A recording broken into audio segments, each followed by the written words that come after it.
একটা কথা আমার মাথায় কিছুতেই ঢুকতেছে না। আমরা করতাম ডাহাতের ব্যবসা, মানুষের বাড়িতে ডাহাতি করে স্বর্ণ লঙ্কা লিয়া আমরা বেচতাম, সুখে শান্তিতে বাস করতাম পোলা পান লইয়া। এখন তোরা কি কন্টেন্ট কিরে তোর হইতে চাইতেছোস? এটা বাদ জুটবো? হ্যাঁ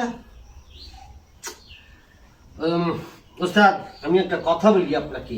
আপনি আসলে মনে হইতেছে বর্তমান যুগের এই কন্টেন্টের যুগের সম্পর্কে ধারণা নাই কি কম।